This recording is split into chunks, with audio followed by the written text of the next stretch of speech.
اول شي لا تنسى اللايك والاشتراك اذا عجبك الفيديو، وبالتوفيق للجميع. شكلي كده.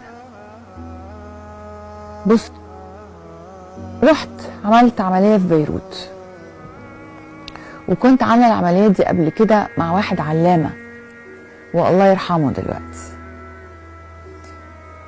واتشوهت وطلعت من اوضه العمليات بعد شهر ونص. هات لنا الصوره كده، وانا مش مكسوفه اني اطلع الصوره دي لاني لازم، انا طلعت شكلي كده. بصوا عيني الشمال دي الجرح من فين لفين. ارجعي لو سمحت. ولو تلاحظوا لغايه دلوقتي لو تعمل اكستريم كلوز اب عليا هتلاقوا ان طبعا مداريه بالمكياج، لكن انا من غير مكياج شكلي صعب.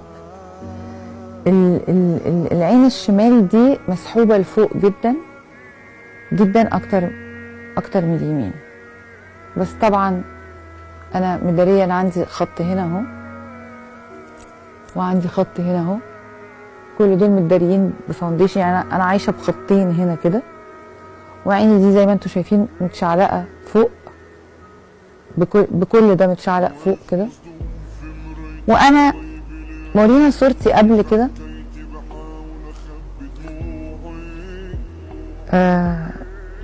ما ينفعش تعمل زوم ان شويه؟ انا ما كانش عندي مشكله غير شويه تجاعيد تحت، و من اكتر الحاجات الوحشه اللي في الدنيا ان حد يعمل عمليه فتتغير هويته.